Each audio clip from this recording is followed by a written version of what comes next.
Krishna, Hare Hare, Hare Rama, Rama Rama, Hare Hare. Hare Krishna, Krishna Krishna, Hare Hare, Hare Rama, Rama Rama, Hare Hare. Hare Krishna, Krishna Krishna, Hare Hare, Hare Rama, Rama Rama, Hare Hare. Hare Krishna,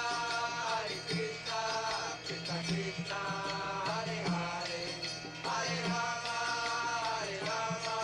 Rama Rama, Hare Hare. Hare Krishna,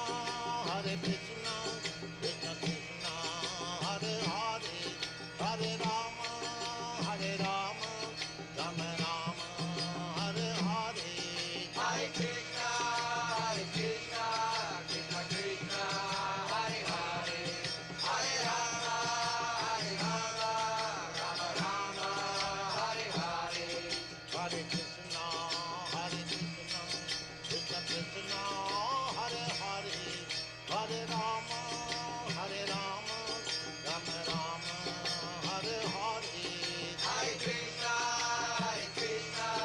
Krishna Krishna, Hare Hare, Hare Rama, Rama Rama, Hare Hare. Hare Krishna, Krishna Krishna, Hare Hare, Hare Rama, Rama Rama, Hare Hare. Hare Krishna, Krishna Krishna, Hare Hare, Hare Rama, Rama Rama, Hare Hare.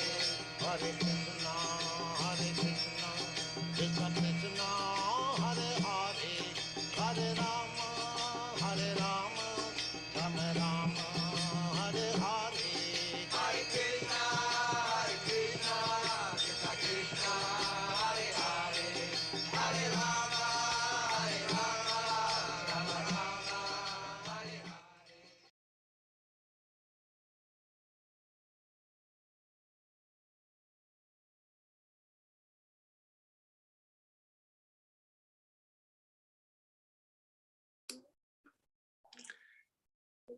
Hare Krishna, my dear devotees.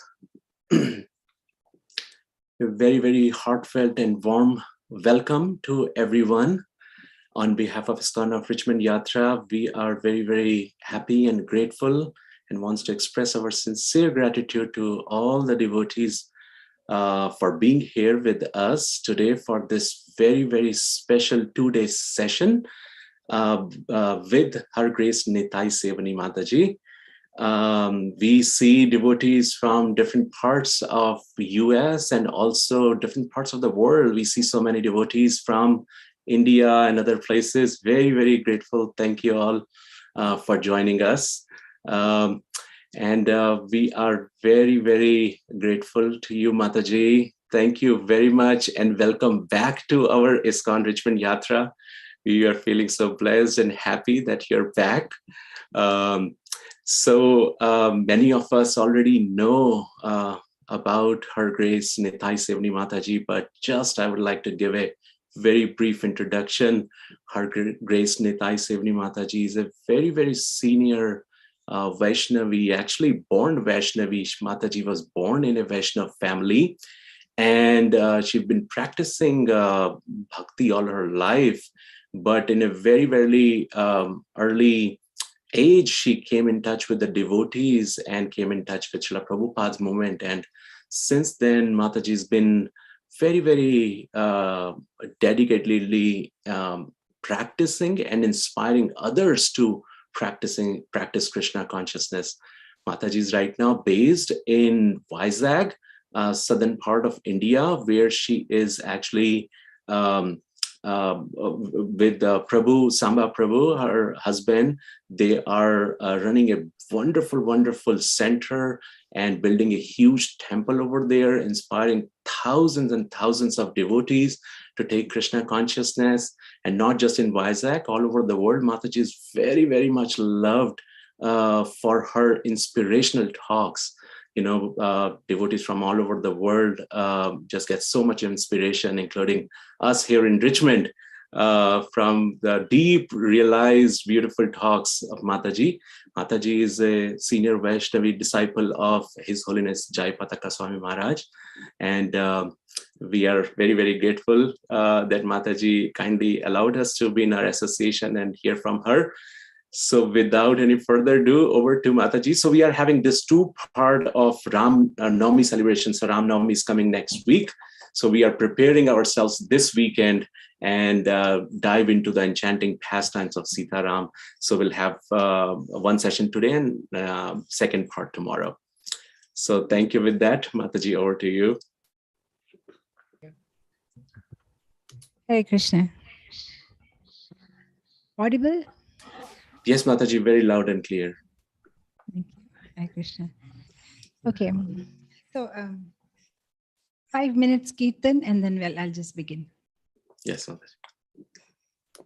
Raghupati Raghava Raja Ram Patita Pavana Sita Ram Raghupati Raghava Raja Ram Patita Pavana Sita Ram Sita Ram Jaya Sita Ram Sita Ram Jaya Sita Ram Sita Ram Jaya Sita Ram Sita Ram Jaya Sita Ram Raghupati Raghava Raja Ram Patita Pavana Sita Ram Sundara Vigraha Megha Shyam Ganga Tulasi Shaligram Raghupati Raghava Raja Ram Patita Pavanam Sita Ram Bhadragirishvara Sita Ram Bhagata Jana Priya Sita Ram Bhadragirishvara Sita Ram Bhagata Jana Priya Sita Ram Raghupati Raghava Raja Ram Patita Pavanam Sita Ram Janaki Ramana Sita Ram Jaya Jaya Raghava Jaya Raghuram Raghupati Raghava Raja Ram Patita Pavanam Sita Ram Shri Ram Jai Ram Jai Jai Ram Shri Ram Jai Ram Jai Jai Ram Shri Ram Jai Ram Jai Jai Ram Shri Ram Jai Ram Jai Sita Ram Sita Ram Bhagavan ki Jai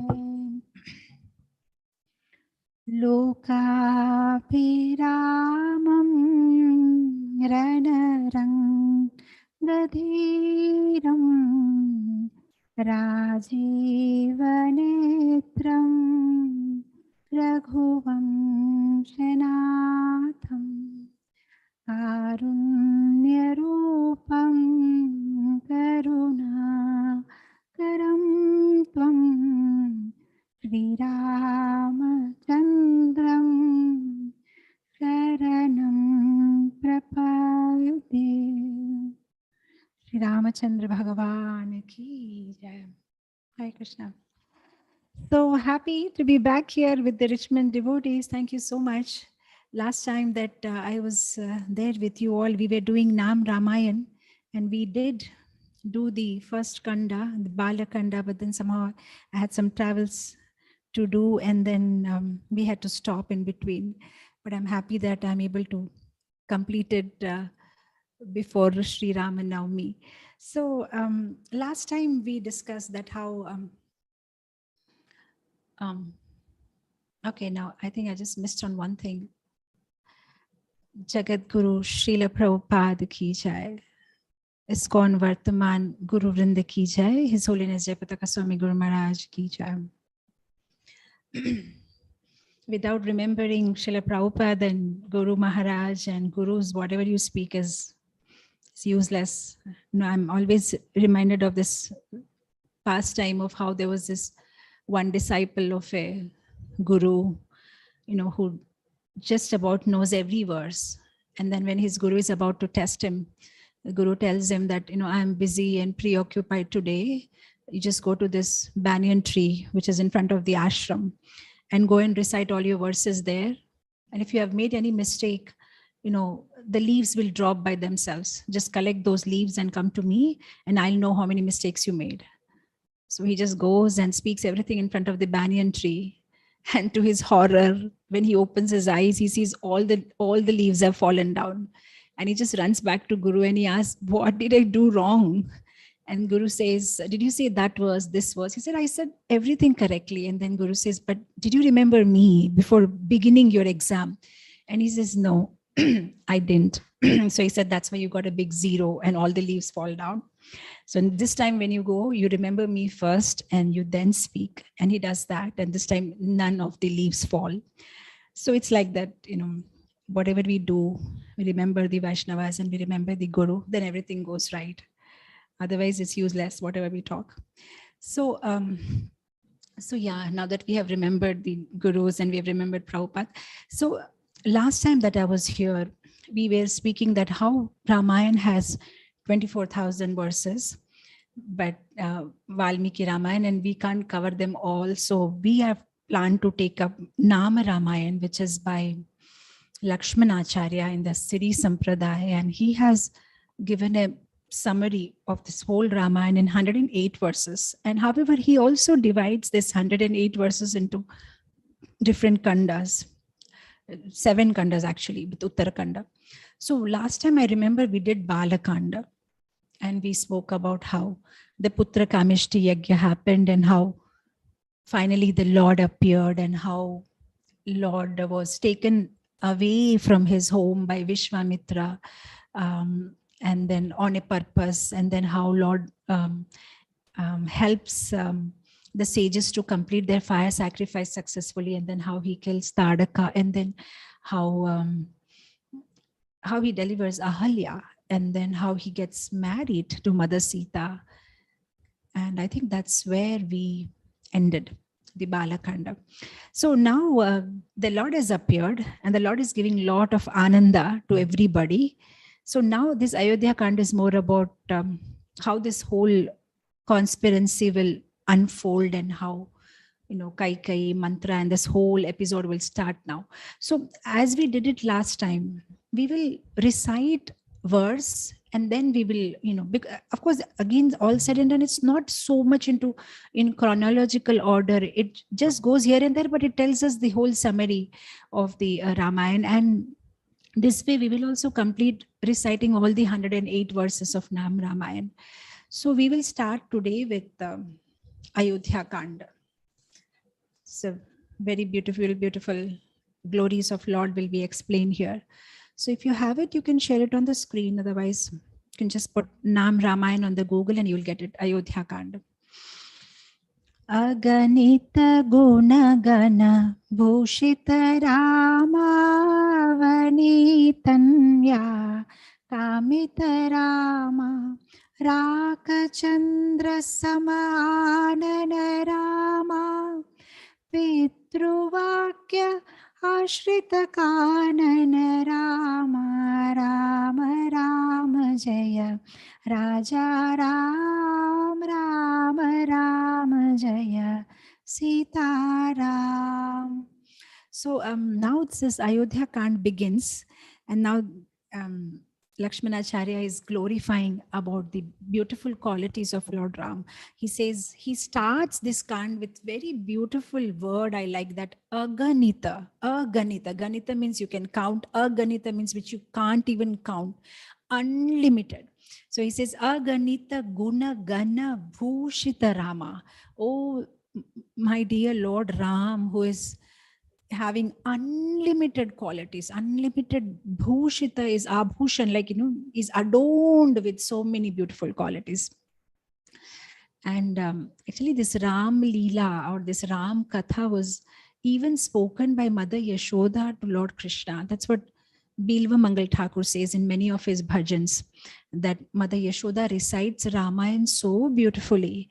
And she does that every evening because Lord Krishna is not sleeping. So she just recites the whole pastime of Ramayana.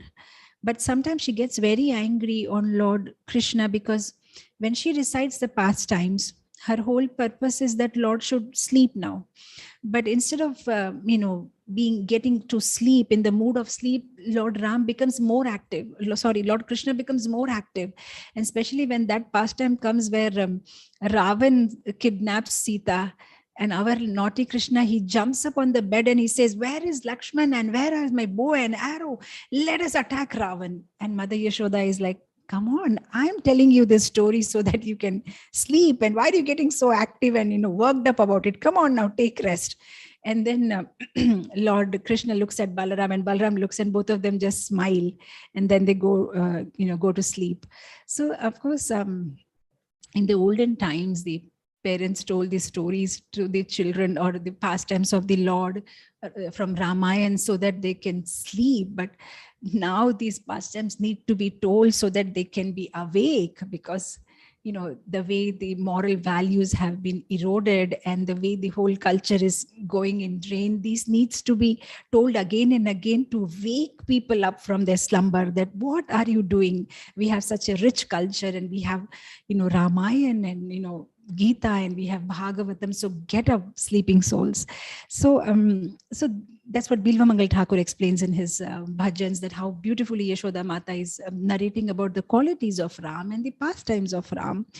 So here he's saying Aganita Gunagana, and it is definitely Aganita. Another proof for this is when Lord gives this service to Ananta, says that you hold this planet Earth, and Ananta says, fine, I'll do that, but how long do you want me to hold it? Then Lord says, well, just to pass the time, you can keep reciting my different names, and when you are done with all my names, you can just put the planet Earth down from your hoods. And the fact that he's still holding the planet on his hoods, that means he's still not done with all the names of the Lord. So there are innumerable, unlimited, countless names of the Lord, which he's still reciting, and every day, every moment is reciting a new name and a new name, and it's still not done. So Aganita Gunagana Bhushita Rama, Lord Ram was endowed with such beautiful qualities. In fact, if we want to dwell deeper into this, for just another 2 days, we can keep talking about his qualities, how he was non-envious and how he was never seeing fault in others, and he was not as naughty as Krishna. He was, from the very beginning of his childhood, he was all for justice, and he used to behave like a king. And even during his plays, like little playing with the other children, he used to say, I'm the king and I'll make a decision. And he used to always make wise decisions, give proper judgments, and talk about how to protect the citizens and how to enhance their living situation and what he can do best for others. And he was never partial even to his stepmothers. In fact, when guests came to Ayodhya, they were confused who is Ram's biological mother, because he used to love all three of them equally. And then the way he was very humble, and the way he was very tolerant, and the way he was very soft with his younger brothers, and he used to take care of them like a father. And he was so courteous, and he was so respectable even to the people who were serving him in the palace, the so-called maid servants. In fact, in Manthara, who was a hunchback, sometimes Bharat or Shatrughna used to tease her, and Ram used to say, no, don't do that, be respectful to everybody.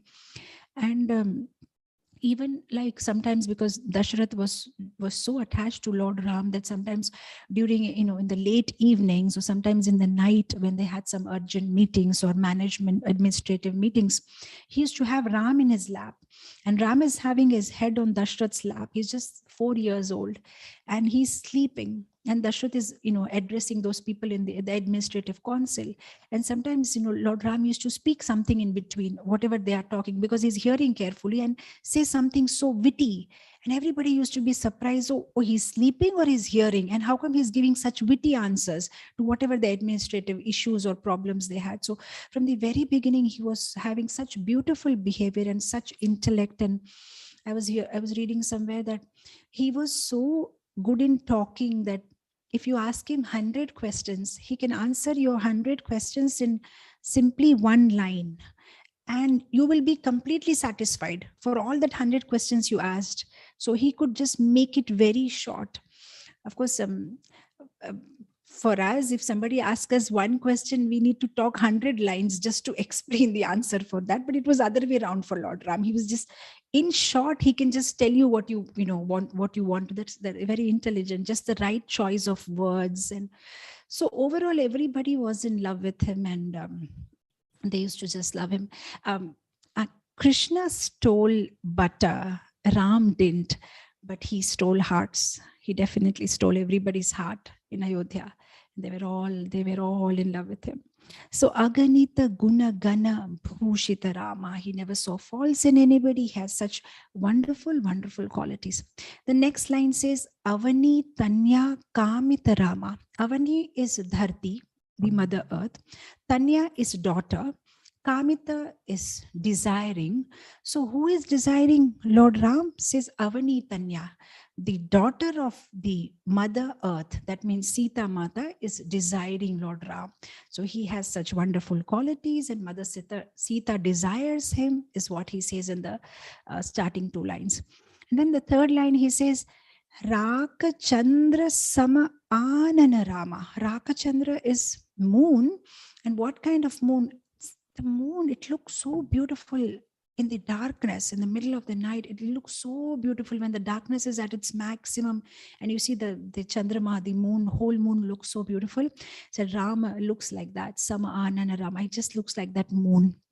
Very cooling. He's not compared to sun, he's compared to moon, because the effulgence of moon is so cooling and so soothing. So Raka Chandra Sama Anana Rama. And his smile is so beautiful that even if somebody is suffering is as big as the ocean, still one smile of Lord Ram can evaporate all these sufferings, even if they're as big as oceans. That's what they say. So beautiful was Lord Ram. In fact, I was hearing, I'm just forgetting the name of that Acharya, and he made a very beautiful statement. He said, Lord Ram, he looks exactly like Lord Ram, because he said, we can't compare Lord Ram with anybody. So Lord Ram looks like Lord Ram. That's it. How do you compare him with anybody else? I mean, he's so, and especially there's one commentary given by a Tamil poet, and his Ramayana is among one of the authorized Ramayana, the Kamban Ramayana. So they call him Kamban or whatever. Because there are very few Ramayans like Adhyatma Ramayana or Valmiki Ramayana or Kamban's Ramayana. So certain are like authorized. So this is one of the authorized Ramayana, because when he wrote the Ramayana, if you have been to Srirangam temple, you will see there is behind the temple, there is a Narasimha Dev temple. You have to climb few steps. So after completing his Ramayana, he presented it to Lord Narasimha Dev. And then Narasimha Dev spoke out from the deity form and he said, yeah, it's a good one. I approve it. It's correct, whatever you have stated. So his Ramayana was authorized by Narasimha Dev in Ranga Kshetra, in Sri Rangam. So he writes a very beautiful thing in his Kamban Ramayana. He says, anybody who saw Lord Ram's eyes, they simply kept looking at his eyes. And if you ask them, have you seen Lord Ram's nose? They say, I couldn't. I was just stuck at eyes. And if somebody is looking at Lord Ram's shoulders and you ask them, have you seen Lord Ram's face? Well, sorry, I couldn't. My eyes were stuck at his shoulder. I haven't seen an opportunity to. I haven't got an opportunity to see his face yet. I'm still at shoulder. So I mean, every limb of his body was so beautiful, so beautiful. And then he says that, like that, he explains about every part of his body, and then he says, anybody who sees Lord Ram's lotus feet would simply surrender their life to him immediately without anything else to think about. So that was the beauty of Lord Ram. Um, that's why you see in Rupa Goswami, he says in the, I think it's Lalita, in one of his books, he says that when these 16,000, they were, I think Banasur, these ladies or this princess who were imprisoned by Banasur, the 16,100 princes, when they were released by Krishna, and when they saw Krishna for the first time, the first thing they told him is sorry. And Krishna says, sorry for what? He said, you are so beautiful. And all along, when we were talking about you or discussing about you, we were always comparing you with the moon, and we were comparing you with the lotus. And we think now it's such a mistake, such an embarrassment to you. Oh, you are much more beautiful than the lotus or the moon. And how come we made such silly comparisons? So we just, begging forgiveness. So of course, that doesn't mean that we stop comparing him with lotus or moon, because that's the end of our vocabulary. That's the vocabulary we have. We don't have anything beyond this in this material world. That's the most beautiful thing. So we just compare. So time and again we see Lord's face and Lord's eyes and Lord's navel and Lord's lotus face is always compared to a lotus. In fact, there is this beautiful verse, very popular verse. I think in India, every household, the first thing they teach the children when they start speaking is this verse. Shantakaram bhujagashayanam padmanabham suresham vishwadharam gaganasadrisham meghavarnam shubhangam Lakshmikantam Kamalayayanam Yogibhirdhyanagam Vande Vishnu Bhavabhayaharam Sarvaloke Kanatham. Comparing the Lord's eyes and everything to Kamalayayanam. Beautiful, beautiful verse. So yes, this is our vocabulary, and we can't stop comparing him with lotus or moon, but that was Lord Ram's beauty. So Aganita Gunagana Bhushita Rama, he was endowed with unlimited qualities. He was desired by Sita Mata. His face was like the full moon. And then in the last line it says Pitru Vakya Ashrita Kanana Rama. Oh, Kanana Rama he's gone to the forest. Why? Pitruvakya, just to keep up the promise of his father.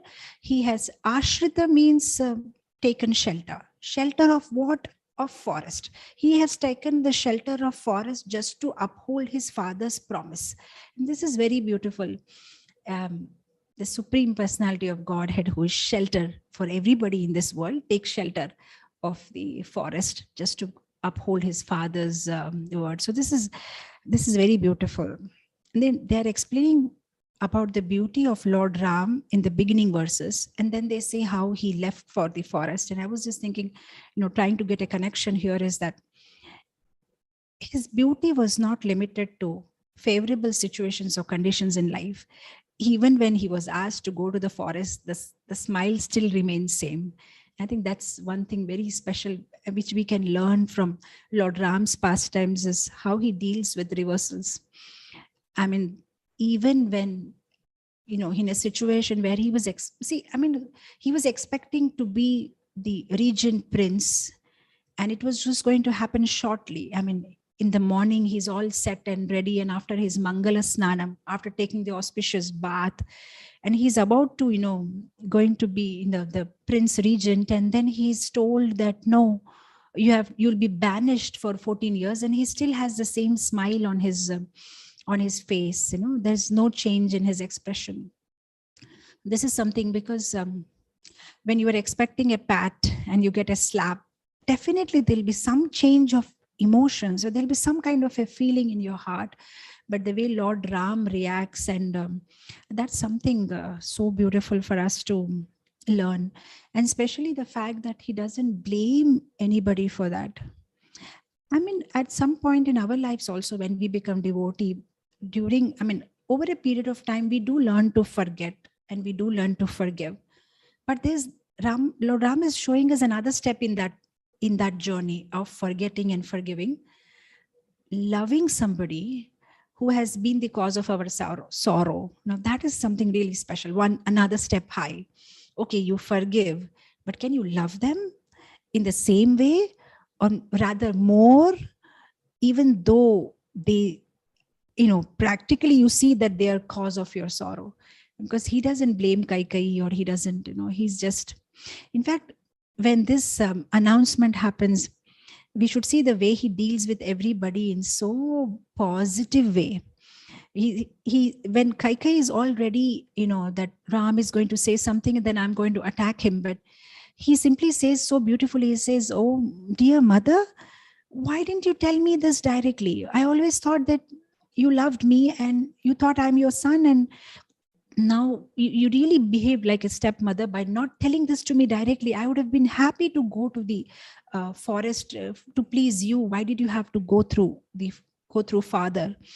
And when he says that, Kaikai is completely disarmed, and he just deals so beautifully with Kaikai so that no more negativity is increased in the family and everybody's okay. And then when he deals with Dasharath also, he makes it very short and crisp. He says, "All right, father, I'm ready to go. So I don't think I should delay this further. And just please allow me to leave the room now. I need to make preparations." And of course, Dashrath is still crying and he's telling so many things. And of course, at that point, somebody may feel that, is Ram emotionless? Because he's not even expressing his emotion and there is not even one tear, or he doesn't even say, "Oh, my dear father, I'm going to miss you too."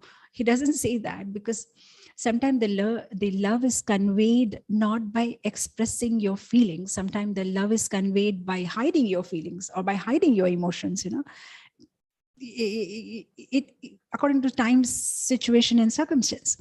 And here he knows that this will be like sometimes you go to the doctor, the long injections are really hard. I mean, short injections are better, just prick and finished. But if they're long injections where they draw your blood, oh, it's a little bit. So that's what Lord Ram is doing. He doesn't want to elongate the situation anymore and doesn't want to cause more pain to Dashrath. And he simply says, "Oh, my dear father, I need to make a move now. I need to get things ready. I'm going." And he just, tries to finish it up. And then the way he deals with Sita, and then, the way he explains her, "Okay, I need to go to the forest and you should take care of my parents." And then, of course, Sita Mata convinces him that she will go along. And then the way he deals with Lakshman, because Lakshman gets all angry and he says, "Oh, our father is being infatuated with the love of his young wife, and this is what he did." And Lord Rama immediately corrects him and says, "It's not infatuation, it's obligation. You should have seen how our father was in grief when he said this to me." And he never said that. When in this whole situation, when Mother Kaikai told me this, you should have seen it's not infatuation, it's obligation. You shouldn't say this about our father. And he immediately corrects him. And then when Lakshman says, "Okay, fine, not to criticize Dasrath," and he starts criticizing Kaikai, then immediately Ram stops him also. "Hey, Mother Kaikai loves me. Her love is like the flow of Ganga." And immediately Lakshman asks, "Okay, her flow is like Ganga. So why did Ganga become dry overnight? Why suddenly, she wants to throw you to the forest?" And he says, "Look, this is what we need to understand. You said why Ganga became dry overnight. How can Ganga become dry? She still loves me. But if in spite of her loving me so much, if she has asked me to go to the forest, that means this is destiny. This is destiny. Here where the role of destiny comes. Otherwise, why would she say that? She loves me so much and I love her so much and we are all such a beautiful family. And if this has happened, then this is definitely the role of destiny." And he just tries to shift the focus, from Kaikai to something else. So destiny is the one that's the, cause of our trouble. And then the way he deals with the different courtiers, when they are all upset about this whole thing. He says, no, I'm very happy. Imagine I have an opportunity to now go for 14 years in the forest and associate with all these great saintly people, and I will hear scriptures and I'll get this chance to meet the sages. Oh, I have got this opportunity to do something that will please my stepmother.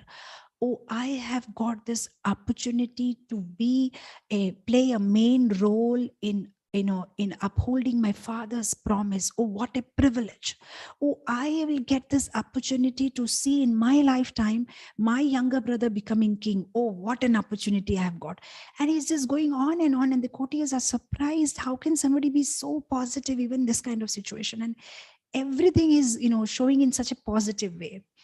And I thought this was really beautiful lesson for our life too, that whenever we are when we are confronted by this kind of reversals in our life, we should also try to shift our focus. But of course, when easy said than done, devotees may question, okay, we can shift our focus, but the problems are practical and real. I mean, they are real problems. Even if you try to shift your focus, you need to sort them out. They're standing right in front of your face. Yes, but at least one thing we can do is, the mind has this habit of exaggerating every small problem in our life in a very big way. It magnifies. At least if we think positive and we shift our focus, and then at least we can stop the mind from exaggerating the problem and presenting the problem as it is and not making it more bigger than it actually is. At least that much we can do.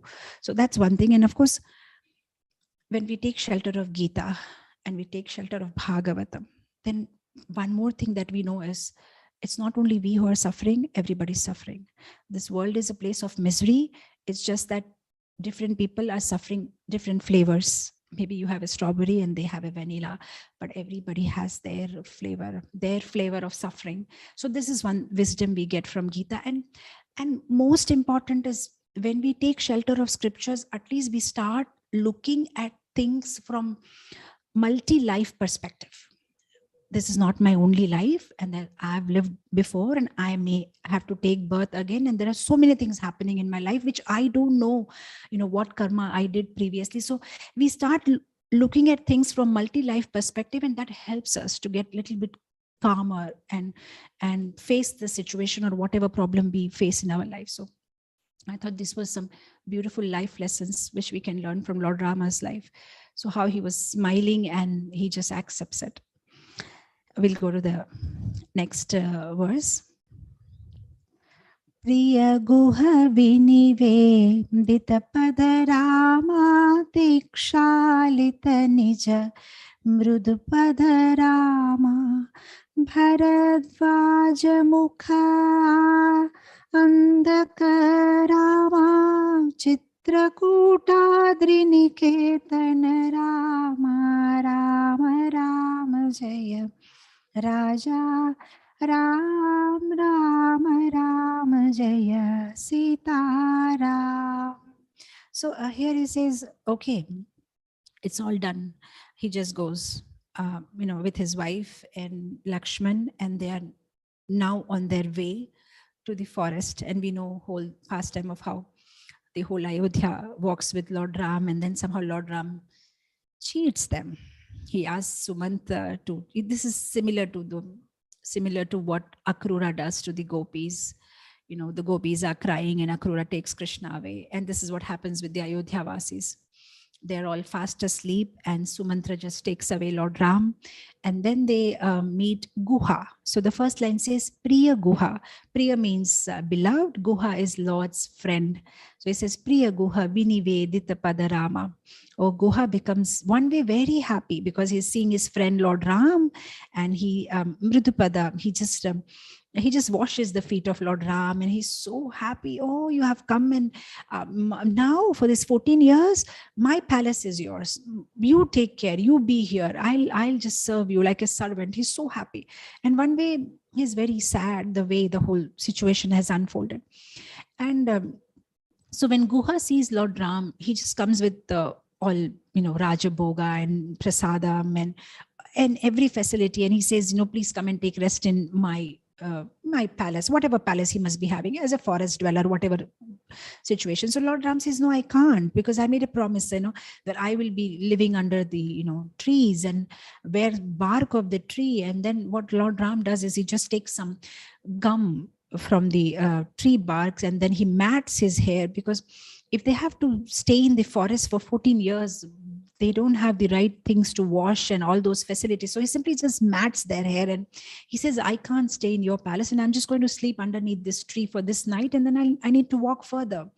So then Guha says, okay, at least accept the food that I brought. And Ram says, no, as a forest dweller, I just need to depend on roots and fruits, and you just better get me some roots and fruits. So then Guha gets some roots and fruits, and he becomes very sad seeing this whole situation where Lord Ram is sleeping under a tree, and Mother Sita, who is like the queen of the whole world, Mother Lakshmi, she's suffering like this. So he just is very sad in this whole situation. Now, what happens when you love somebody too much, then you start becoming a little insecure, about them, or rather you want to just protect them from every danger. Now Lakshman loves Lord Ram so much, and Guha loves Lord Ram so much, so they both want to protect. So whole night they both don't sleep. And then of course it's very funny how Lakshman thinks that Guha may be with Bharat, and he may try to harm Lord Ram, and Guha is thinking that God knows what is there in Lakshman's mind. Maybe he just accompanied because he wants to kill Ram, maybe, and help Bharat. So both doubt each other, and whole night they're trying to save Lord Ram from each other. And finally at one point Lakshman starts crying and Guha starts crying, and both are crying because they're not able to see this situation of Lord Ram and Sita. And that's where they start talking.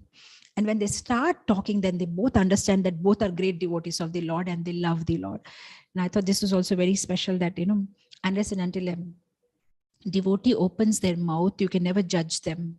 You can never judge them by the way they look, or they dress, or they walk, or the clothes they wear. The only way to judge, or rather to know somebody, is when they open their mouth.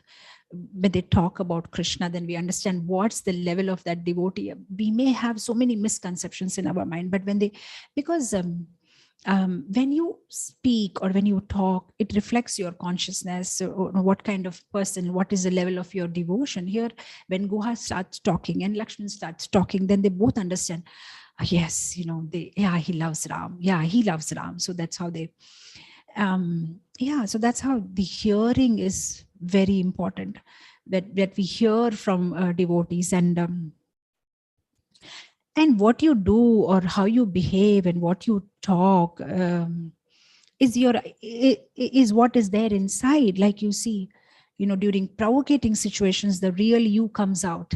I don't know if I've told this story here in this forum any time, of how once there's this one man who comes to Akbar, and he's multilingual, and he challenges, you can't find out what's my mother tongue. And Birbal says, it'll just take me 24 hours. I'll let you know by tomorrow morning what is his mother tongue. And everybody is surprised, because till now nobody could do that. And what Birbal simply does is, next day morning when this scholar goes for his nature's call, he simply puts water on him. And at that moment, the scholar, he gets so angry and he curses. He uses curse word in his mother tongue. So immediately by 10 o'clock, when they are ready for the court duties, Birbal says, oh, this is his mother tongue. And they say, how did you know that? So he said, during the provocating situation, the real color comes out. He just curses in his mother tongue. So during those kind of situations, the real you comes out. And here Lakshman and Bharat and and Guha and all, they are crying, and they are and they're showing their sympathy and love for Lord Ram. And Paraspar, they are doing this Kathayantas Chamam Nityam. What the devotees do whenever they meet, they just talk about Krishna, they talk about Lord Ram. So he talks about him. And when you talk about Lord, then the okay, no, I don't want to get into that, because that's a big story and it's already 8:15, and at least I need to complete this Ayodhya Kand. Okay, so where we were, Priya Guha Vinavedita Padarama. So Guha is very happy that he has got opportunity to serve. At the same time, he's very sad. He does feet washing, and Lord Ram takes rest there. And then comes Bharadvaj Mukha Ananda Karama. Oh, Lord Ram, because Lord Ram has come to the forest. Bharadwaj Muni becomes very happy. It gives him a lot of pleasure when he sees Lord Ram face to face. I mean, he's been meditating on him and he's been worshipping him, but now he gets the opportunity to see him. And then Chitrakuta Adri Niketana Rama. Niketana is house, Chitrakuta is a place. So Lord Ram, he's been, he keeps moving in the forest, and every time that he meets some sages, he spends a little time with them and hears some scriptures, take their blessings, take some fruits and roots, and then he asks them, where should I go next? And then they guide him, and then he goes next, and then he goes, and that's what he keeps doing all these years. So when he reaches to Bharadwaj Muni's ashram, so he says, where do I go next? And then Bharadwaj Muni guides him. Okay, now you go here. There is this beautiful place called Chitrakoot, and maybe you should make your hut there and you should stay there. So like that, Lord Ram keeps moving.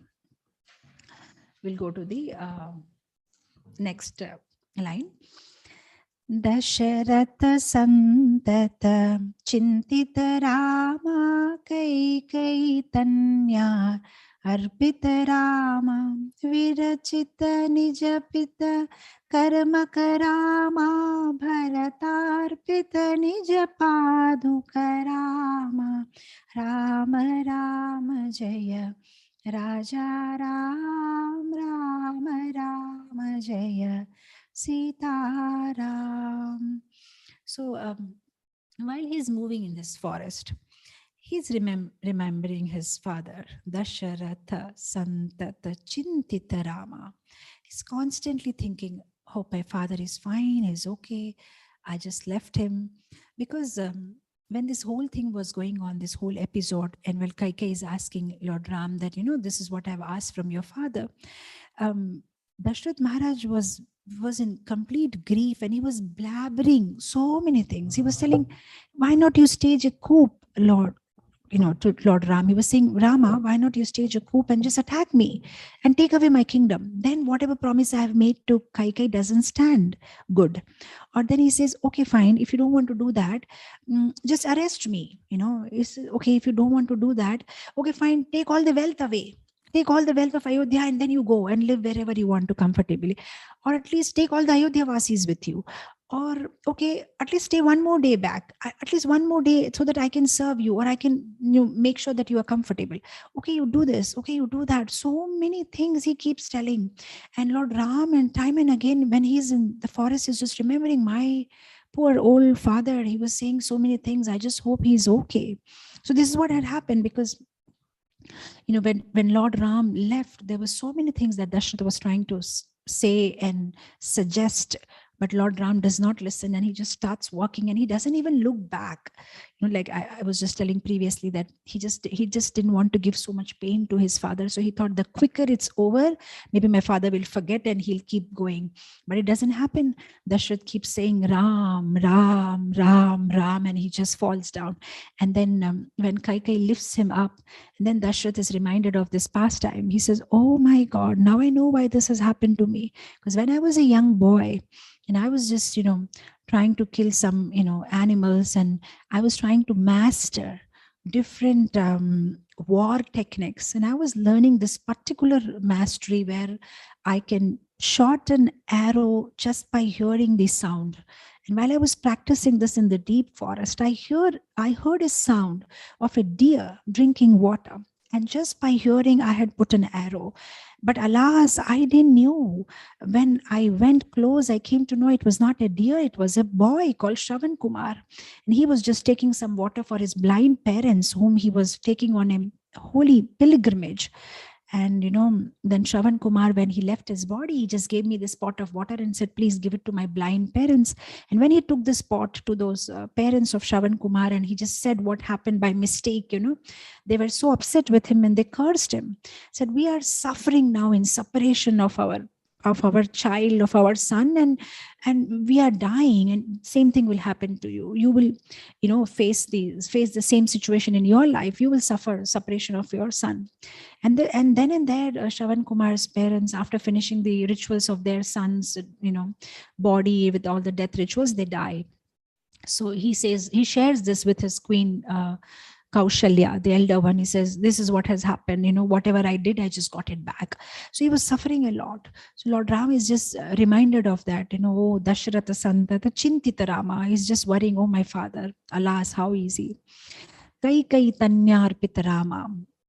Kai Kai Tanya is Bharat Maharaj. So we know what was this suffering, because Lord Ram was banished, and Kaikeyi is, one thing that I was just doing a research. Kaikeyi is from Ukraine. Yeah, I mean, now this war is going on in Ukraine, so I'm just reminded, because that place where Kaikasha Raja was ruling, that's a present day Ukraine, and she was from Ukraine. And then the next line, it says, this all things that are done by Kaikeyi, but finally what Bharata does, he doesn't want this kingdom and all, and he just comes to Lord Ram and takes his wooden slipper. So this is what he's explaining in very brief, Lakshmanacharya, the whole thing, what happened, that Lord Ram is thinking about what all happened in the past few days, and finally how Bharat comes to fetch Ram back. So this is very wonderful. In fact, Lord Ram's qualities were so sweet and so nice that even Kaikasha Raja, Kaikeyi's father, though he had made an initial condition with Dasharatha that if you marry my daughter, the son from her womb should become the future king. But Lord Ram's behavior was so sweet that even Kaikasha Raja forgot about it. He sort of forget it, let Ram be the king. He's like our son. And even Kaikeyi, actually, Kaikeyi was a noble lady. It's just all the pastime of the Lord where she was given this role. Otherwise, she used to love Lord Ram so much. In fact, when Lord Ram gets married to Mother Sita, and when he comes, Kaikeyi's Kanaka Bhavan, the palace of Kaikeyi was called Kanaka Bhavan, and he comes there to take her blessings. And that was, Kanaka Bhavan was Kaikeyi's favorite palace, which was specially made for her, gift by Dashrath. So when they go inside to take the blessings of Kaikeyi, and Mother Kaikeyi says, oh Lord Mother Kaikeyi says, my dear son Ram, you have made me so happy. You've got this beautiful daughter-in-law for me. What gift can I give you? Oh, maybe this bhavan I can give you. So then and there she just walks out. She said, this bhavan is yours. You stay here with your wife. And she just walks out. I mean, that much she loved Ram. Whatever was her, very near and dear to her, she was ready to give it to Lord Ram. In fact, I've been to that place in Ayodhya, this particular place called Kanaka Bhavan. It's indeed beautiful, very huge palace. I mean, very beautiful place, Kanaka Bhavan. So that much affection she had for Lord Ram. But of course, we all know that association of mantra, how that's why we should give charity of our wealth, but we should not give our years and our time and our mind to anybody indiscriminately. We should be so careful, because sometimes they just come and just poison us, and just like mantra drove Rama out of Ayodhya, they just drive Rama out of our hearts, and they just drive our devotion out. So we have to be so careful. But the only thing is, those days it was easy to find out who was asura and who was demon. Nowadays we cannot find out, because externally they all look sweet and nice. Only thing, there are demoniac qualities inside, and sometimes it may be even in a form of a devotee who so-called looks very nice at the outset, having kanti and tilak and all, but may not have such divine qualities, and maybe their association is not very healthy for us. So even when we are associating with devotees, we have to be so picky on whom are we associating, and whose association is elevating us, and whose association is not inspiring us in Krishna consciousness, and we should be so careful. So this is what happens. Just like a small leak of water, and we are so careful to immediately put an M seal or some kind of a seal and make sure that the water doesn't. We should be so careful that somewhere a small leak and somewhere a small ear to some words may actually destroy our bhakti lata, which we are so carefully nurturing. So one should be so careful. So Kaikai could not realize that Mantra is having her personal agenda. In fact, anybody who is criticizing anybody has a personal agenda, for sure. I mean, criticism, they don't do it selflessly. There is nothing like selfless criticism. There is a personal agenda if somebody is criticizing somebody, and we should be so careful. So when the mistake Kaikai did is she didn't clarify with Dashrath, because when Mantra told her that, look, Dashrath will treat you like a maid servant once Ram becomes king, she could have actually go and clarify with Dashrath, is it true? Are you going to make me maid servant? And that matter would have ended. But she didn't clarify. And I thought that was one good lesson for us also, that we can just clarify things when we are in doubt, and that will make things. So anyway, whatever happened, but at least Bharat took a step, went there to Chitrakoot and tried to get Lord Ram back to Ayodhya. So we can also do that, at least make an endeavor to get Lord Ram back into our hearts. If at all he's been drove away by our anarthas or by wrong association, we can still try to get him back. So they all go, Bharat and all the three queens, and they all now go to Chitrakoot, and because now Dashrath has left body and Kaikai is repentant. When she realizes that Bharat does not crave for kingdom, and she has made a mistake, and Bharat is not happy, and Shatrugna is not happy. So now they all decide to go, and the whole Ayodhya goes, and they want to go and get Ram back. So when they go there and they reach there, that night, the mothers, they've been served by Mother Sita. So she's a daughter-in-law. So she does Pada Seva for Kaikai. And Kaikai is telling Mother Sita that, oh, I feel so wretched. Maybe I should just die, And Mother Sita says, no, mother, please don't say that. It's not your mistake. It's just destiny. Things just happen. We have no ill feeling for you. Please remove these thoughts from your heart. And then Sita Mata goes and does Pada Seva for Sumitra, the mother of Shatrugna, and then a mother of Lakshman. And she says, she asks Mother Sita, how is my son serving you? So Mother Sita says, oh, wonderful. He's doing such amazing service. And she becomes immediately so happy. She says, oh, my son has withheld my, my pride now. I'm happy. Otherwise, I would have feel useless. I'm not able to do anything for you and Lord Ram. And at least my son is serving you well. Actually, Lakshman did such an amazing service.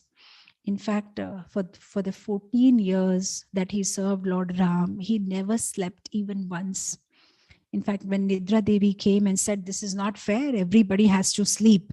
So he says, just give me this 14 years time, and I promise you, once I'm done with this, and the day Lord Ram sits on the Simhasan, on the throne, and he becomes the king of Ayodhya, that day I'll sleep. So Nidra Devi says, but it doesn't work like that. What am I supposed to do now? Because your quota of sleep I have to give you. And then Lakshman says, you can go to my wife to Ayodhya and you can ask her to accept my quota of sleep. So I read somewhere that Urmila, she slept in day and night, accepting Lakshman's quota of sleep and then doing her quota of sleep. And then finally on the day when they win the war and they come back to Ayodhya and Lord Ram is enthroned and Lakshman is holding the umbrella just behind Lord Ram. And that time Nidra Devi says, hey, look, gentleman, your 14 years are over. And she just enters and Lakshman is sleepy and the umbrella which is holding slips from his hand. And then he decides, oh, I think I need to go and take rest. So he just goes and takes rest. And there is this very interesting pastime with the Agastya Muni. He just comes and asks Lord Ram that I have been contemplating about this one particular thing, Lord Ram, in your Leela, and which is just not, I'm not able to accept it. And Lord Ram says, what is that? He said, I know that Meghanath, or you call him Indrajit, he was supposed to be killed by a person who does not sleep, who does not eat, and who does not see the face of a woman for 14 years or whatever. And how come Lakshman could kill him? Because Lakshman was with you, so I'm sure he must have seen Sita and definitely he must have slept and he must have eaten. So how did he manage to kill Indrajit? And then Lord Ram says, well, I'm not sure about this. I need to speak to Lakshman. So they call him. So then Lakshman says, yeah, I have fulfilled all these 3 conditions. I haven't slept. And then he explains to Lord Ram how he made a deal with Nidra Devi and he actually didn't sleep for 14 years. So Lord Ram says, okay, that makes sense. But what about eating? I know you ate because when you used to bring fruits for me from the forest, I used to divide it into three portions, give something to Sita and then to you and then for myself. So I know you have eaten. So Lakshman says, you never told me eat this. You said keep this. So I never ate. I just kept it. So Lord Ram said, I'm not able to believe it. Then Lakshman says, I can prove it. I said, how will you prove it? He said, everywhere that you gave me, I didn't know what to do with those fruits. So I just dig and kept them inside my tunir, the place where you keep your arrows, and I can still get them. So then Lakshman climbs on Hanuman, and then they go to those places where they were staying, and they get all the fruits back, which Lord Ram had given for all the 14 years. And they come back and they put it in front of Agastya Muni. Now, Agastya Muni, the smart sage, he says, count it. 14 into 365, 365 days into 14 years into whatever morning, evening, whatever he must have given. And they just actually counted it. And they said, yeah, there is something less, 7 days, 7 days fruits are less. So that means you ate. And Lakshman says, no, I'll prove it. I didn't. Those 7 days, you never gave me anything to eat. So Lord Ram says, how is that possible? I gave you each and every day. He said, no, you didn't. The day the 3 mothers and Bharat came to visit us, and they gave us the news that father died, we were so sad we didn't eat that day. And the day Sita was kidnapped, we didn't eat that day. And the day Ravan brought the Maya Sita and showing us that he's cutting the throat of Sita, we were so upset that we didn't eat that day. And the day Ahiravan took us to Patal Loka, we didn't eat that day. And then the day Nagapasha, Meghadoot, he just bounded us by the Nagapasha. That day we both were unconscious, so we didn't eat that day. And then the day I was unconscious and Hanuman goes and gets Sanjeevani, you didn't eat that day because I was unconscious. And the day we won the war, we were so happy. And that day we didn't eat anything. So you see, these 7 days, you didn't give me anything, so I didn't eat. So Lord Ram says, all right, that also makes sense. You didn't eat and you didn't sleep, but you definitely saw Sita because we 3 were living together.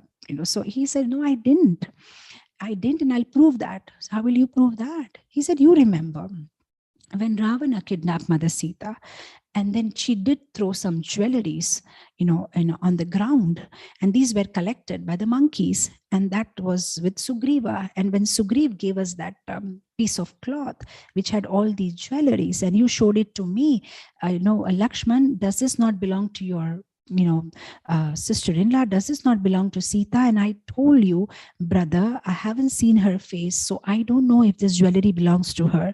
But only thing I can tell you is the jewelry which she wears on her feet, because that anklets, because every day I touch her feet. So those jewelries I can recognize because I haven't seen her face ever. So then I prove you, I never saw Mother Sita, I just touched her feet. So then Agastya says, oh yes, now I understand why you were able to kill Indrajit. So Lakshman did amazing service. So when Mother Sita is doing Pada Seva, Kaika is asking her some questions, and then Mother Sumitra is asking questions, and then Kaushalya says, does not Lord Ram remember me? Then Sita says, no, Mother, he remembers you every day. Then why doesn't he want to come back to Ayodhya? Then he says, no, but we need to keep our, the father's promise.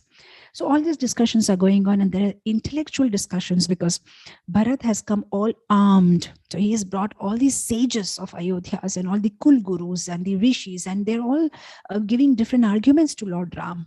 No, I mean, the father has left his body, so you are like a father to Bharat, and you can't orphan him, and you come back. So lots of discussions are going on. Now, Sita Devi's father, Janak Maharaj, is also considered to be a very big scholar, because we hear about the Ashtavakra Gita, and we hear about how he used to always invite different sages to his palace, and he was highly, he had a lot of good knowledge of scriptures, and he was very smart. So Lord Ram says, all right, now Janak Maharaj also comes there. So Lord Ram says, all right, now this discussion has been going on for hours now. Let Janak Maharaj decide. So let's all sleep over this, and tomorrow morning we decide. So Janak Maharaj is thinking whole night, how to sort this out. So next day morning, he asked Bharat, do you really love your brother? Yes, I love him. Then he asked Lord Ram, do you really love Bharat? He said, yes, I love him. So then Dasharatha Maharaj says, all right, now my decision is that Lord Ram should accept the kingdom of Ayodhya. And then immediately Lord Ram says, done. Whatever you say, because you are my father-in-law and I respect you and your decision I'll accept. So I accept. I'll be the king of Ayodhya and I accept it. I accept Ayodhya. So everybody now becomes very happy that now Lord Ram is going to come back. So now then he says his second sentence. He says, so Bharat, do you love me? He said, yes, brother, I can do anything for you. So he said, can you please take care of my kingdom for 14 years till I come back? And then when I come back, I'll take it. Now they didn't have anything else to say. So Bharat says, okay, I accept it. So then he just accepts the kingdom from Lord Ram. But now the difference is, now it's not Bharat's kingdom, it's Ram's kingdom. And now Bharat is taking care. And that makes a lot of difference. So now Bharat is happy. So he says, now you give me your, so that's the last word. Bharatar pita nija paduka Rama. He says, give me your sandals so that I can understand that I'm a servant. And everybody in Ayodhya understands that I'm just a servant and you are the boss. So your padukas, your footwear, your sandal will sit on the throne and I'll simply serve under your direction. And that is so beautiful. That is why you see the name Bharat also. The Acharyas give such beautiful commentary. They say, Bhara Vahati iti Bharataha. The name of Bharat is one who has taken the burden on his, on his shoulders. Now, what is the burden? The burden is to have a kingdom which is bereft of Ram. Anything that is bereft of Lord is a burden. Just like when you have to swim across an ocean or when you have to swim, the best thing you do is you wear light clothes. You don't tie yourself with a big rock, otherwise you will drown.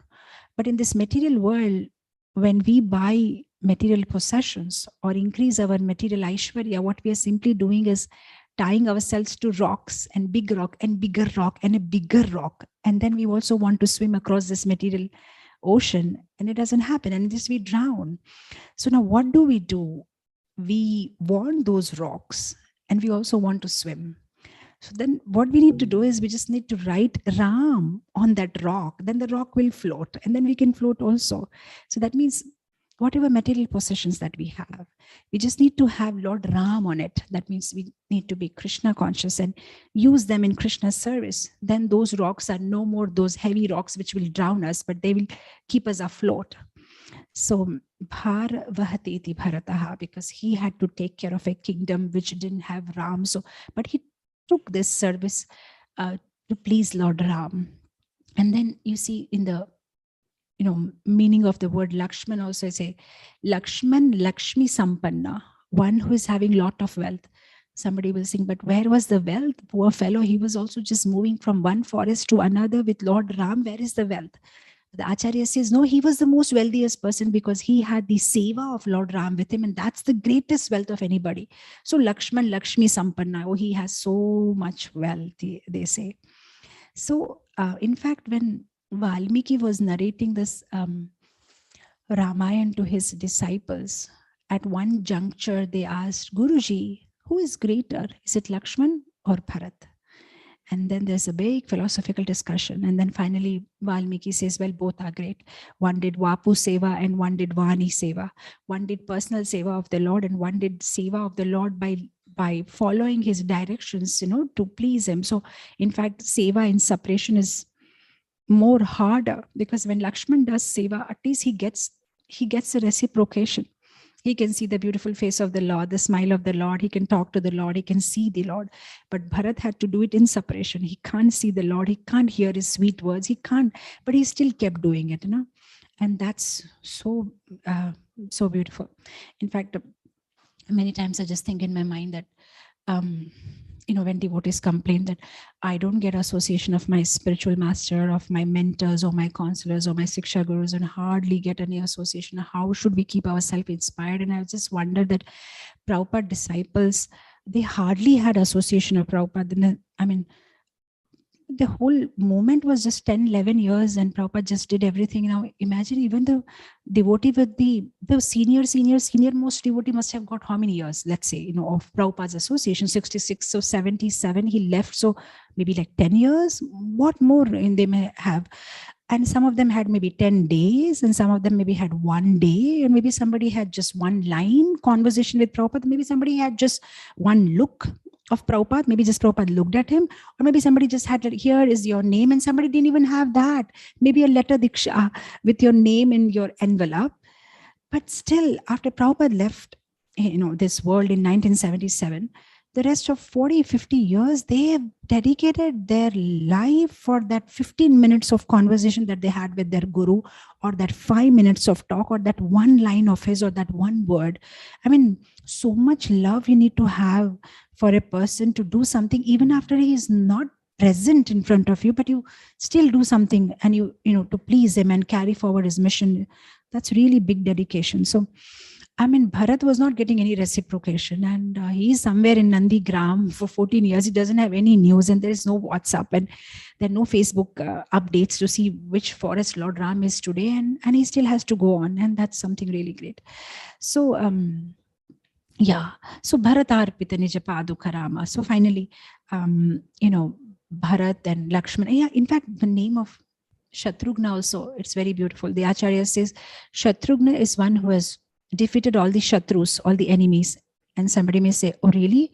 What enemies did he defeat? Because I mean, he may have fought with many enemies. We don't know. We just heard about that Lavanasura or something in Madhuvan. When we go to Vrindavan, we hear that pastime. But really, so, but then Acharya says, no, we're talking about the real Shatrus, not the Shatrus outside, the Asuras or the demons. We are talking about the Shatrus inside, the Anarthas, Kama, Krodha, Moha, Mada, Matsarya. He actually fought with them and he defeated them. So that's why Shatrughna is very special, because he defeated all the Shatrus. He was so humble and rendering service to Bharat, and such a sweet soul. So Bharat was bearing a burden, and Lakshman was all wealthy, and Shatrughna is one who has defeated all the enemies. And then what is the meaning of the name Lord Ram? And then they said, Lord Ram is one who gives pleasure to everybody. He's a reservoir of pleasure. In fact, I have heard this a long time back, and now I'm not able to gather my source, but there was somebody, very funnily gave an explanation somewhere that Lord Ram, the kind of pleasure that he gives is something like you just open a tap of water, and if the water is free flowing in high speed, that is Lord Ram, that kind of pleasure. And the devotees of Lord Ram are like the tap of water, which is giving out honey. And then he said that, and the sadhakas are like those tap of waters, which sometimes flow high and sometimes no water comes out, because sometimes high, Nirjala and 64 rounds, and sometimes even 2 rounds, 4 rounds, or watching a India-Pakistan cricket match. Not sure. Like a pendulum goes one extreme to another. Never know what happens with the sadhakas. Sometimes in great high mood and sometimes completely down. And then he said, Mayavadis are like those tap, which you open the tap and no water comes out. And the materialistic people are those, you open the tap and murky, dirty water comes out. It was very funny explanation. I'm just not able to get my source. What was that? And, the explanation of how, Lord Ram is a reservoir of pleasure. And the moment the word Rama is spoken, it gives so much pleasure in everybody's heart. So, so this is what happened with Bharata. And finally, Bharat takes their wooden sandals, and then he goes back to Nandigram. He does not enter Ayodhya. He just stays, that place is still there, Nandigram. It's a beautiful, beautiful place. And there's a nice temple. A couple of years ago, we went there on a yatra. And then there is that beautiful place where Bharat gives a tight embrace to Hanuman, and that Vigraha is there. You can still see that place in Ayodhya. Actually, it's easy to give up our life for somebody whom we love, but what is difficult is to live our life according, live our life in a way that will please that loved one. That's more difficult. So Bharat actually did it. He just lived his life in the way that will please Lord Ram. It would have been easy for him actually to die. That would have been more easy, just like the gopis say. It would be actually easy for us to leave our bodies. But the fact that we are remaining alive, just because we are worried that if at all Krishna comes back to Vrindavan and he sees that we are dead, we are not alive, he'll feel bad. So just to make him happy, we are keeping ourselves alive. In fact, when Lord Rama banished Mother Sita, then she was in Valmiki Muni's ashram, and then Valmiki, he tells Lord Ram that Mother Sita was hardly taking, few morsels of rice just to keep herself alive, because she thought, if Lord Ram at all summons me back and he comes to know that Sita is not alive anymore, he'll feel hurt. So just to make sure that he doesn't get hurt, she just kept herself alive. So yeah, that's more difficult, that when you love somebody and you somehow want to do something to live our life in a way that will please that person, is more difficult than giving up their life.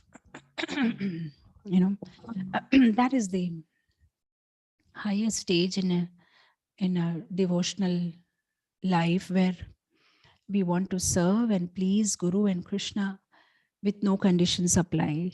I mean, whatever way that will please them, by coming out of our comfort zone.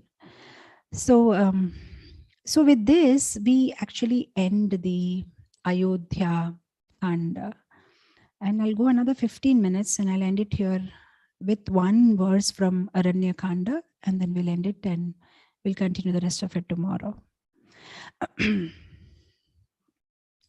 Dandakavana jana pavana Rama dushta viradha vinashana Rama Sarabhanga Sutikshan Arachita Rama Agatsya Anugraha Vardhita Rama Rama Rama Jaya Raja Ram Rama Rama Jaya Sita Ram. So yes, now there's no more chance of Lord Ram going back. Bharat has tried his best. So now Lord Ram leaves that place also and he walks more further.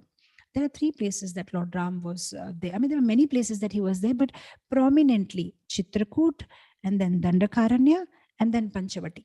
And then from Panchavati, Sita Devi gets kidnapped, and then they go to Lanka, and then they go back to Ayodhya. So that's how the whole theme is. So now Lord Ram has gone deeper. So now he goes to Dandakaranya, comes down south.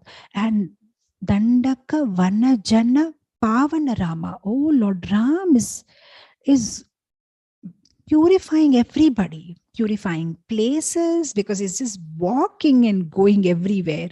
So all those places are becoming holy places. He's purifying the places, purifying the people, because the people are looking at now. How did people come in picture here? Even though they are in forest, sometimes they're just walking alongside, and there are so many villages which are connected to those forests. So now those villages, they sometimes come maybe to take some wood from the forest or something like that, and then they see, oh, there are 2 beautiful young boys, and then there's a pretty young woman accompanying them, and they just go back to the village and call people, and then they all come in. They're all tribal people living in maybe the borders of the forest, and they come and see, wow, so beautiful couple, where are they going? And they bring some fruits, and they bring some water from the well, and they bring so many things for Lord Ram. And then Lord Ram and Lakshman and Sita, they're just sitting under a tree, and then they just talk to them. And that way Lord Ram is purifying people, purifying places, and making himself accessible to so many jivas. And that's what he wanted to do. Paritranaya sadhuna vinashaya dushkritam. He just wants to help these sadhus. He wants to kill the demons. He wants to protect his devotees. He wants to reclaim the jivas, and he just wants to come and give them his love and affection. So he just talks to them, and they get so attracted. And not only them, even the sadhus, the sages who've been doing tapasya inside the forest, and they all been meditating on Lord Ram, and they're so happy finally they're able to see Lord Ram. And also, though they've all given up their material aspirations and whatever material things they had, but even if there is some subtle, somewhere impurity, that also Lord Ram is removing by giving them darshan face to face. So whatever that was, it's gone, and they are all completely attracted and by Lord Rama's form, and they're becoming so happy. I think I need to charge this. So they're becoming so happy by seeing Lord Ram. And even this villagers, they are so mesmerized by Lord Ram's beauty. In fact, Valmiki Raman, he makes very funny statement. He says, Valmiki says that they ask Sita Mata, among the two handsome men, who is your husband? Because they just want to know if, who is her husband. So at least the second, they can try talking or making a friendship. That's what Valmiki says in a very funny way, that they're so attracted by the beauty of these two men. So how is he related to you? And what way is he related? And is he married also? And why did you end up in this forest? And how can your mother and father be so heartless to send such tender, sweet looking, they were also very young, into this hard forest life? What did you do? Why did you get banished? What happened? Okay, you can stay with us, it's okay, we'll take care of you this 14 years. And they're like, no, we need to move forward. And that way everybody's getting so attracted and so attached that every time that he's passing from one forest to another, there are people who are crying and they don't want him to go. And then they're just following him to some extent, and then he again has to keep moving. So like that, Dandaka Vana Jana Pavana Rama, it's just purifying everybody. And actually the Lord Ram's appearance was for these reasons only: to give affection, to give protection, to give make some correction, because he wanted to give affection to his devotees, and also Mother Lakshmi had a complaint in Svetadweep that you hardly give me any personal time. Always your devotees are coming, and sometimes Indra comes and then Brahma comes, and they always have some problems and issues, and we need to have some personal time. So Lord Lord says, all right, so when I come as Lord Ram, we'll have 14 years of exclusive time. So that's one thing, affection and correction. Lord Ram also came for correction because in the Ishwaku dynasty, they had this service of Ranganath and they were not doing it properly. The services of Ranganath. So he wanted to come in this dynasty and make sure that, he makes the necessary changes and make sure that they do the puja seva properly. And then of course, for protection of the sages, because they were all, put into a lot of trouble by Ravana. And he wanted to share, reciprocate with these devotees who were meditating on him for maybe thousands of years in that Dandakaranya forest, and they were waiting to see Lord Ram. So this is what happens. Dandaka Vanajana Pavana Rama, Dushta Viradha Vinashana Rama. Now this is very interesting. Viradha, Dushta Viradha is bad man, or Viradha. Viradha was a demon. It was a fierce demon, very deadly looking and huge, and all blood coming out from his mouth. And he had this big garland, which was basically made of skulls of different animals that he had killed so far, and he was looking very fierce. So when Lord Rama and Lakshman and Sita were walking, he suddenly kidnaps Sita, and then Lakshman and Lord Ram start shooting arrows on him, but they realize that it's just not working. He's very powerful. At one point, the fighting becomes so fierce that Mother Sita says to Viradha, you take me, it's okay, but please don't kill them. Just they're very innocent, just leave them alone. And then Ram and Lakshman are smiling to each other. It looks like she's really getting afraid now. We really need to show our power. So they start hitting more arrows, and this time they actually cut both of his arms. But what they realize is, even as the war goes on, that looks like he's protected by some special armor or maybe some kind of a boon, because he's not dying. So then finally what they do is they decide to bury him alive. So Lord Ram puts his leg on his head of Viradha, and Lakshman starts digging, and they actually bury him alive. And when they bury him alive, then he dies. And then what they realize is he's a celestial being called Tumbura, and he was cursed by Kuvera because he had misbehaved with Kuvera's daughter-in-law. So he was cursed, and he says, Lord Ram, I've been waiting for you, and I'm very happy you have delivered me finally. So Dushta Viradha Vinashana Rama, he just kills that demon Viradha and delivers him. And then comes the next line, Sarabhanga Sutikshana Archita Rama. Sarabhanga was also one of the very popular sage. Popular, why so? Because when Lord Rama and Lakshman and Sita, when they enter his hermitage, to their surprise, what they see is Sarabhanga's ashram, it had chariots and chariots all in the air, with so many demigods, and they will not understand what's happening. And he's just having some discussion, and they're all in the air. And then when Lord Ram enters, they all move away. So they ask Sarabhanga, what's happening here? So Sarabhanga says that I've done so many austerities that these demigods and Indra, and they all keep coming regularly requesting me that you have done so many austerities, you don't deserve to stay in the forest. Please come with us. We take you to higher planets. But I said no, because I was waiting for you. I want to see you. So then Lord Ram becomes very happy, blesses him, and then Sarabhanga says that I have only one desire. I want to leave my body in front of you, looking at your beautiful face. So Lord says, all right. So then he finally makes the funeral, the pyre, and then he enters in the fire while looking at Lord Ram.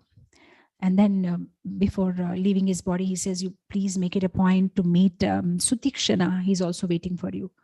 And then he just leaves his body. He was very intelligent. I mean, though he had all these proposals of, this loka and that loka, but he wanted to go back home, back to Godhead. So he waited for Lord Ram and he left his body. Then he goes to, Lord Ram goes a little more further, and then he meets Sutikshana. Sutikshana is also very popular. He was a disciple of Agastya Muni. And he becomes very happy when he sees Lord Ram, and he's adoring the Lord's beauty, and he renders beautiful prayers to Lord Ram. He becomes very happy on seeing him. And then he says, my dear Lord, you must also meet Agastya Muni. He's here, just a little bit more further, and you can go and meet him. His ashram is here. So like that, they were all guiding him, like go, this devotee is waiting for you, and that devotee has been waiting for you. So Lord Ram is just like meeting everybody. And Agastya Muni was very popular because he was having this special ability. He was just, drink the whole ocean. And so finally Lord Ram meets him, and then something very special happens. Agastya Muni gives Lord Ram special verses called the Aditya Hridayam. There's a special set of verses. Even today also, I think in South India, it's very popular. Aditya Hridayam, many people, they have it in their daily sadhana, the pious Hindu people. It's a prayer for sun god, and which energizes, which gives good health. And so Agastya Muni gives this prayer to Lord Ram, and that was very helpful to him, so-called help. I mean, he's a supreme personality of Godhead, but in his Leela, when he kills Ravan, and every time that he's shooting an arrow and Ravan's another head pops up, and then finally, his energy is all sapping away. Now so that time Agastya Muni appears there, and then again they recite, this Aditya Hridayam, and that gives Lord Ram a lot of energy, and then again he continues his war with Ravan. So then he meets Agastya Muni also there. So he meets Sarabhanga, he meets Sutikshana, he meets Agastya. So like that, so many beautiful pastimes happen, and then again Agastya guides him. Okay, go more further, and then you will meet this person. So like that, it keeps on. And everywhere that Lord Ram goes, he'll ask only one question: talk about scriptures, bless them, take their blessings, and then he says, where should I go now? Where do you think I can make my hut? So innocently and so sweetly he asked this question to Valmiki also. And Valmiki, he says, my Lord, what is this question, my Lord? Where should I go and stay? Where are you not there? Can you tell me that? Where are you not there? You are everywhere, in every anu. And you ask me this question, where should I go and stay? And then Lord Ram is saying, oh, that's all right. That's between us. But for this Leela, can you tell me, where should I go and stay? Where should I make my hut? And then, Valmiki says something so beautiful. Maybe I can just share with you for another 5 minutes before I close it. He gives a big list to Lord Ram. And I think this is pretty interesting. You can actually note it down, and so that we know also that if we want Lord Ram to stay with us, what are the qualifications required? Because Valmiki gives a huge list, I think 14 places or something like that. He gives a big list that this is where you should go and stay, my Lord, he says. So he says, my Lord, go and stay in those places where people have ears which are like ocean. Now, what does that mean? Ears like ocean. So that means just like an ocean never complains, no matter how many rivers enter inside the ocean never says, oh, enough, I don't want to take any more. Similarly, those devotees who are so happy when listening to your pastimes. Their ears become like ocean. Even if they're hearing more and more, they never say, okay, I'm satiated. No, I want more, I want more. So go and stay in that person's house, my Lord. Like that, he'll say 14 things. Go and stay in the house of that person who worships Mother Cow or who has Tulasi in his house. And says, go and stay in that person's house who is non-envious. Or go and stay in that person's house who respects Guru more than Krishna. And it says, go and stay in that person's house who worships you as a family. That means Sita, Ram, Lakshman, Hanuman. Or rather, who worships you with his family. That means the whole family, mother, father, brother, everybody sitting together and worshiping. Go and stay in their house. And go and stay in their house who never speak a lie. And go and stay in their house who use all their senses in pleasing you. With their eyes, they are seeing your beautiful form. With their nose, they are smelling the tulsi which is offered to you. With their using their tongue to taste your prasadam or sing your holy names. And they're using your ears to hear the katha. They're using their legs to go to holy pilgrimages. Go and reside in their house. And I said, go and reside in the house of those who consider others' property as poison and others' wife as mother. Go and reside in their house. Let's go and reside in the house of those who are Ajata Shatru. They're loved by all. They have no enemies. Go and stay there. Go and stay in the house of people who are sama, in sukha, dukkha, whether they are in bad situation or good situation, whether they're respected, they're disrespected. They always maintain equilibrium, or, they are sama. Go and stay in their place. Go and stay in their place who, even in their sleep, they remember you. You should go and stay in their place. Go and stay in their place who love you more than their life, for whom you are their life and soul. And you should go and stay to, those who are paradukha dukhi. If somebody is sad, they become sad. Those who are having that kind of nature, go and stay with them. And like there's so many things. And those who think you as their sarvasva, Mata, Pita, Guru, everything is, my Lord is everything for them. Go and stay there. Those who do mantra japa, those who do deity worship. So like that, so many places that they say that, my dear Lord, go and stay there. And I thought this was interesting, so that we can make a checklist of how many of these things we're able to fulfill. Then Lord Ram will come and stay in our house.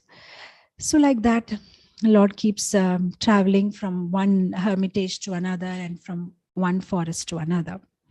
So it's 9 here already. So I'll end it here and we'll continue tomorrow. I'll stop it here. Of course, I couldn't complete the Aranya Kanda, but tomorrow we'll try to go a little faster.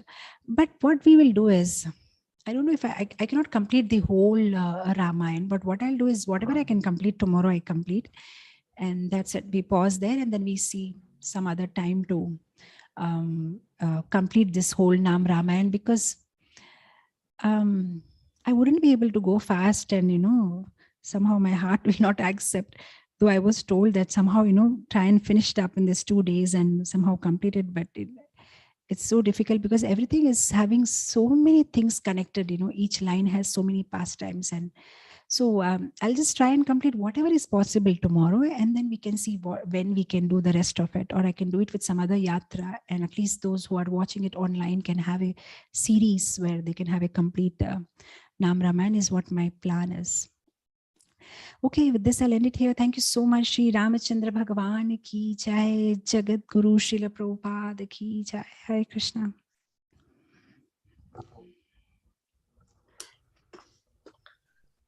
Thank you so very much, Mataji. On behalf of all the devotees, we'd like to express that it was truly, truly very, very nourishing nectarian Ram Katha we received today. You really took us in the pastimes of Lord Ramachandra. As you were speaking, it was like really coming in front of our eyes. And also on top of that, you gave so many beautiful life lessons, coming out of Sri Ramayana, like how we should be dealing with the reversals. such a beautiful deep. And then, we should be very careful about our association and not give our ears to everyone. And how Vani Seva is so important. So many beautiful lessons and pastimes you gave us to meditate during this time as we are approaching Sri Ram Navami. So very, very grateful for that. So now just wanted to ask you, Mataji, would you have some time to take some questions? Because looks like some devotees wants to ask questions. There are a couple of questions in the chat box also.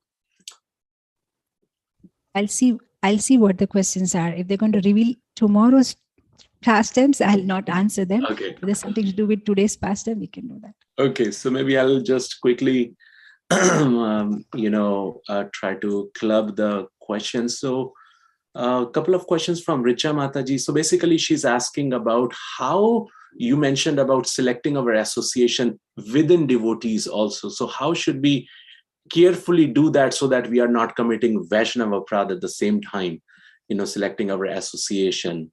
And she's asking, how about the reversal question also, that do sadhaka accept everything smilingly, even though if it hurts us a lot and from within, and don't pay attention to our own needs? So how to balance it, just taking too much upon us in the reversals, and so those are some of the questions. Okay, thank you.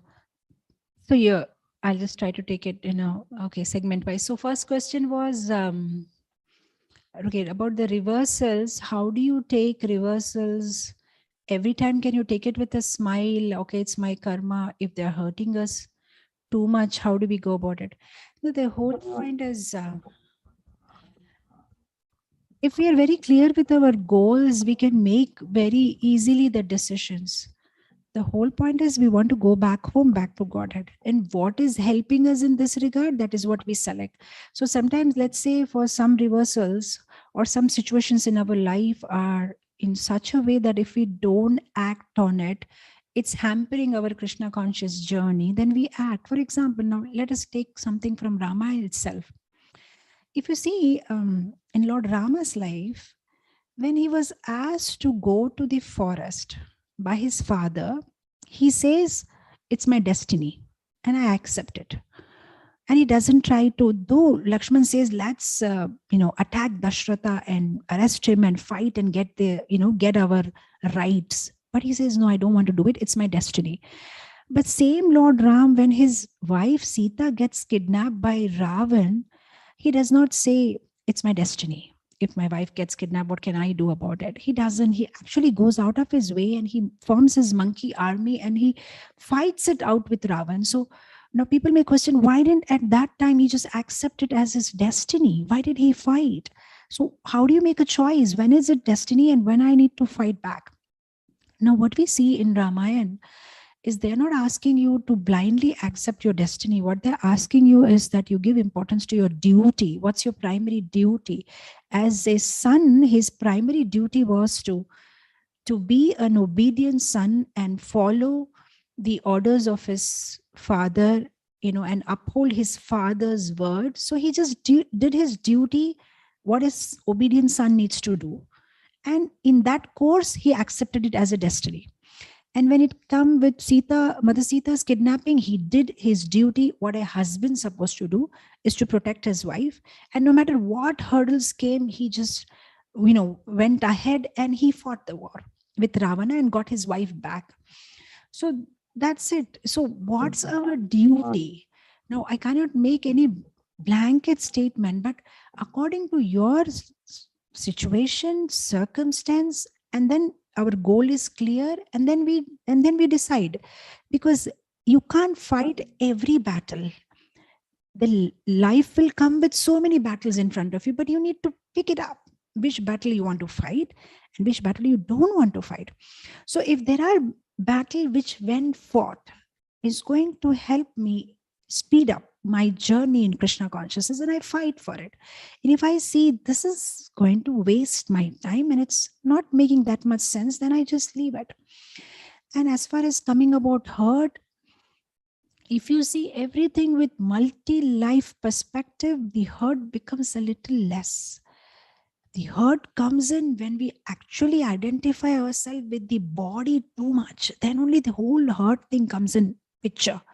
This is me, I am this, and this is what has been done to me.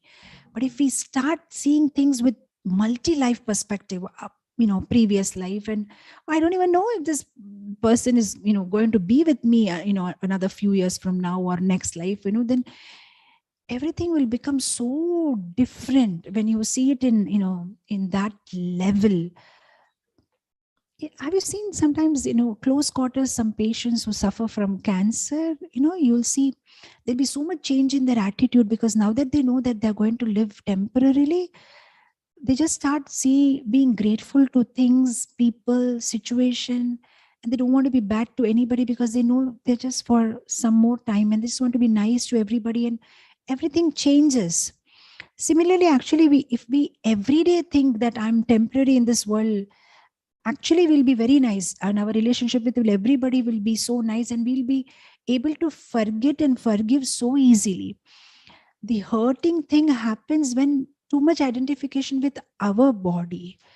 If we are very, like, I many times I give this example that when we are in a crowded, of course you are in the United States, I don't know if you have faced a situation, but in India, yes, in a crowded train, in a crowded bus, but you are okay, because your destination is another 15 minutes, and you will be relieved of all these suffering, backache and all these people, and smelly armpits and whatever situation it is. So that's it with the life too. If you know it's just matter of some time that I have to tolerate this person or tolerate this situation, and these are just temporary inconveniences for permanent happiness, it will not give us so much trouble.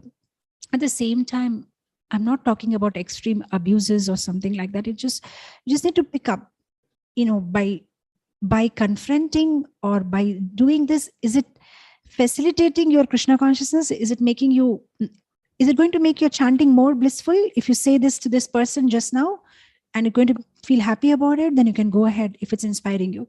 And if you think it's just going to make it more bitter, then you just tolerate, because you will say something and you'll disturb his chanting, and then he'll say something back which will disturb your chanting, and everything gets disturbed for another few weeks. So just have to, you'll have to just see the pros and cons and how much is helping you in Krishna consciousness. So yeah, deep hurt means deep attachment. The deeper our hurt is, that means the deeper our attachment to body. The lesser attachment to the body, the lesser hurt, because you not care what anybody says. It doesn't go that hard deep. So whenever we get deeply hurt, means we should understand that we are not connected to Krishna just now properly. That's why the deep hurt is coming. Otherwise, it will not come like that. Because I don't know, many times I give this materialistic example that if you are in love, everything looks lovely, because you are actually on some other level and thinking something in your mind, and everything around you looks so beautiful. When we are progressing in our love with Krishna, everything in this world looks nice only. Even if apparently there may be somebody who's practically disturbing you also, it's okay, because you are on a high. But of course, if we are not on that, we are not on that level, so practically we'll have to deal with situations. So yeah, so we should just see if it's too much impact. We can always take a counsel with other devotees around us, and because everything is actually having so many things interconnected. What we are seeing, our hurts or our anger or our feeling, it's all the tip of the iceberg. Actually, there's so many factors connected to that. Why is it happening? I mean, I don't know if I'm making my answer complicated, but if somebody asks, why is the water boiling? There are 100 of reasons. First of all, the fire is on. That's why the water is boiling. Now, we can't say that the water is boiling because he wore a blue shirt and she came at 4 o'clock in the evening and the tube light of the kitchen was not working. Actually, these are not the reason why the water is boiling. The water is boiling because the fire is on. So the deep lying problem is lack of shravanam and proper chanting and loss of focus on the goal, and all those are actually the deep lying reasons. But the other reasons are like these reasons which I said, because he's wearing a blue shirt and she has put the tube light off and he came late from the college and that's why the water is boiling. We can say that, but it's not making sense because actual reason is something else. So that's what I feel. And but at the same time, you should just take it. What is it? We can understand. Actually, we're very intelligent. We don't need anybody's help. We can actually understand what association is inspiring and what association is not inspiring. The first part of your question, how do we know? Because when I said that devotees also, they may have tilak and kanthi and then but they may not have divine qualities, or and their association may also be like mantra. You never know. So yeah, so I think our mind is very intelligent and we understand whose association. When we take our chanting has become very nice today and we are feeling very inspired in Krishna consciousness, and after whose association we are feeling a little dull today, I think we can very well make out. We don't need anybody's help on that. Only thing is we actually enjoy little sometimes a lower association also, though sometimes this lower emotions, they hijack our rational intelligence. Though we are reading scriptures and we are intelligent, we are able to understand, but our raft of rational intelligence sometimes gets hijacked by these waves of lower emotion, and those lower emotions can be controlled only by mantra chanting. If we do nice chanting and more of reading, and take I enjoy a little bit of more of higher taste, and then this lower emotions gets a little bit cooled down. Did I make the answer complicated? Did it make sense? Yeah, very much, Mataji, actually. Yeah, it was helpful. Okay, so right now it's 11:48 here in the morning, but I see that our very respected Srila Prabhupada's disciples, Apurva Prabhu and Kamilini Mataji, are here, and they actually raised hand. Maybe they want to say something or ask a question. So that would be our last thing, Mataji, if it's that okay?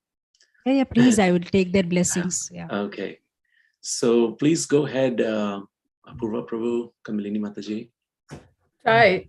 Thank you very much. That was a really incredible answer. So very helpful. And you speak just like the flowing of the Ganges without any stoppage. Very, very inspiring. So I just wanted to know, you mentioned in the very beginning about these 100 verses, kind of a condensation. And could you just mention that again? What is that? Is that a book, and who the author is, and is it in English? Dandavat Pranam Mataji. Are you asking about the verses, 108 verses? Yeah. 108 Yeah, verses. Mataji, this is by Lakshmanacharya. He comes in the disciplic succession of Lakshmi Devi Shri Sampradaya, and this is called Nama Ramayan, and it has 108 verses and 7 kandas. Okay. Now, doesn't the whole, every Ramayan have 7 kandas as well? Yes, Mataji, it has. Okay. Same.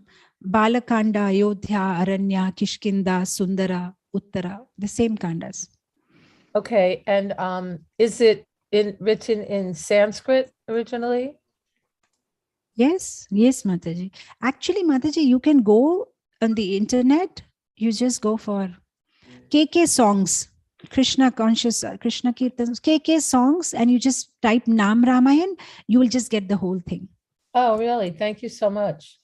Very inspiring. Thank you. I look forward to tomorrow as well. Thank you, Mataji. Jai. Hare Krishna. Jai. Jai. Yes. Jai. Thank you, Kamilini Mataji, for joining us. Very, very nice to see you. Okay, so we'll close out here with a humble request to all the devotees that please join us back tomorrow, same time, same link. We'll start again at the same time at 10 a.m. EST for the rest of the Nam Ramayan. And if we do not get to finish it, then we will have some other session, some other time, and we'll inform everyone about that. So with that, just one last thing, I would like to open up the mic for all the devotees so that devotees can quickly express their gratitude and Hare Krishna, Hari Bol quickly to Mataji, and we'll call off. So please go ahead, and if you want Hare to. Krishna Mataji, Hari Bol. Hare Krishna Mataji. Mataji, thank you so much. Dandot pranam. Thank you, Mataji. Thank you so much, Mataji. Thank you, Mataji. Hare Hare Krishna. Hare Krishna. Hare Krishna Mataji. La Prabhupada ki jai.